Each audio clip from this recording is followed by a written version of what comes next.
আসসালামু আলাইকুম। আশা করি যে যেখানে আছেন অনেক বেশি ভালো আছেন। আজকে আমি আবারও নিয়ে আসলাম একটি ভীষণই ভালো স্কিন কেয়ার রেমেডি।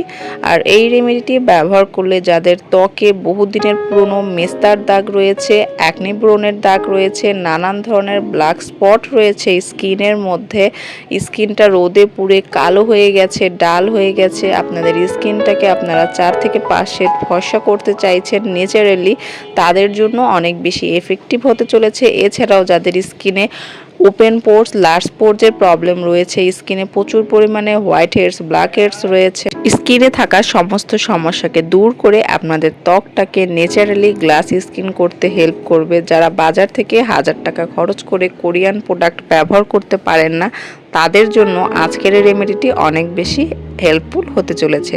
তাই বলছি ভিডিওটি স্কিপ না করে পুরো ভিডিওটি দেখবেন। তবে চলুন কথা না বাড়িয়ে মূল রেমেডি শুরু করা যাক। বন্ধুরা, প্রথমে আপনারা দেখতে পারলেন আমি একটি টমেটো নিয়ে তাকে 2 ভাগে বিভক্ত করে নিলাম একটি চাকুর সাহায্যে। এখন একটি অংশ আমি নিয়ে নিব, আর এর মধ্যে আমি নিয়ে নিব 1 টেবিল চামচ পরিমাণ কফি। এখানে আমি নেসক্যাফে ব্র্যান্ডের কফির যে মিনি প্যাকগুলো কিনতে পাওয়া যায় 5 টাকা দামের, সেই কফি কিন্তু নিয়ে নিলাম। আর আজকে আমি যে রেমেডিটি তৈরি করব না, এটি কিন্তু আমাদের স্কিনকে ব্লিচিং করতে সাহায্য করবে ন্যাচারালি, এছাড়াও স্কিনটাকে পলিশিং করবে। একদম পার্লারে গিয়ে যখন আমাদের স্কিনটা আমরা ফেয়ার পলিশ করে আসি, ঠিক সেই রকমেরই কিন্তু ন্যাচারাল একটি ইফেক্ট দিবে আমাদের ত্বকে। আপনারা শেষ পর্যন্ত ভিডিওটি দেখতে থাকুন, তাহলে কিন্তু আপনারা বুঝতে পারবেন। এখানে দেখুন আমি 1 টেবিল চামচ পরিমাণ কফি নিয়ে নিলাম, আর এর উপরে আমাদের এখন যে জিনিসটি নিতে হবে তা হচ্ছে হলুদ। এখানে দেখুন আমি কাস্তুরি হলুদ নিয়ে নিয়েছি। আপনাদের কাছে না থাকলে কোনো সমস্যা নেই, কিচেন হলুদও নিয়ে নিতে পারেন, তবে কিচেন হলুদটা নিলে এখানে পরিমাপটা একটু কমিয়ে নেবেন। বন্ধুরা, হলুদে কিন্তু প্রচুর পরিমাণে অ্যান্টিবায়োটিক্যাল প্রপার্টি থাকে, যা আমাদের ত্বকের নানান ধরনের ব্যাকটেরিয়াকে ধ্বংস করতে সাহায্য করে, পাশাপাশি আমাদের ত্বকটাকে ফর্সা করতেও কিন্তু অনেক বেশি হেল্প করে। এরপরে আমাদের স্কিনটাকে ময়শ্চারাইজ রাখতে এখানে আমি কোকোনাট অয়েল নিয়ে নিব 3 থেকে 4 ড্রপসের মতো। আপনাদের কাছে যদি কোকোনাট অয়েলটা অ্যাভেলেবেল না থাকে, ঘানি ভাঙাটা, তাহলে কিন্তু এই ক্ষেত্রে আপনারা এই কোকোনাট অয়েলটা স্কিপ করতে পারেন।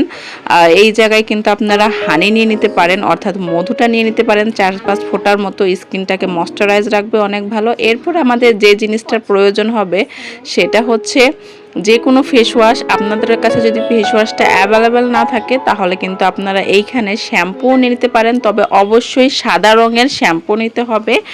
কালারফুল শ্যাম্পু কিন্তু স্কিনে ব্যবহার করা যাবে না। এখানে দেখুন আমি যেই ফেস ওয়াশটা ব্যবহার করি নিউট্রিজেনার, সেই ফেস ওয়াশটাই কিন্তু এখানে আমি নিয়ে নিলাম। একদম সামান্য একটু, একবার আমার মুখটা পরিষ্কার করতে যেই পরিমাণে ফেস ওয়াশ লাগে সেইটুকু কিন্তু নিয়ে নিয়েছি। এরপরে আমি এই টমেটোর উপরে যেই সমস্ত জিনিসগুলো দিয়েছিলাম সেই সমস্ত কিছু নিয়েই কিন্তু এখানে জুসটা তৈরি করে নিয়েছি।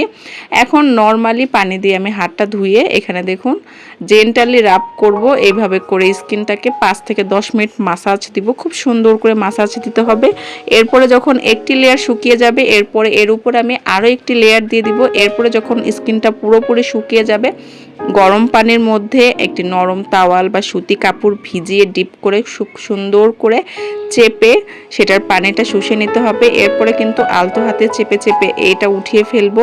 এরপরে আমাদের পছন্দ অনুযায়ী যে কোনো ময়শ্চারাইজার দিয়ে কিন্তু রাতের বেলা ঘুমিয়ে যাব। সকালবেলা উঠলে স্কিনটা কতটা ব্রাইট লাগবে আপনারা প্রথমবার ব্যবহার করলে বুঝতে পারবেন। আর আপনারা চাইলে কিন্তু এই রেমেডি দুপুরবেলা গোসল করতে যাওয়ার আগেও তৈরি করে ব্যবহার করে নিতে পারেন, রাতের বেলাও ব্যবহার করতে পারেন, তবে দুপুর বা রাত দুইটার একটা টাইমে কিন্তু করে নেবেন।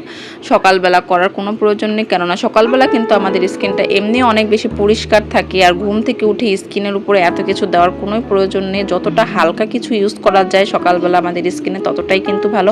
বন্ধুরা, দেখুন কতটা ভালো রেজাল্ট হয়েছে আমার হাতের উপরে। আমি প্রথমবার ব্যবহারেই দেখতেই পাচ্ছেন আপনারা ইনস্ট্যান্ট যে রেজাল্টটা, আমার হাতটা কতটা ব্রাইট লাগছে প্রথমবার ব্যবহারে, আপনারা দেখেই বুঝতে পারছেন।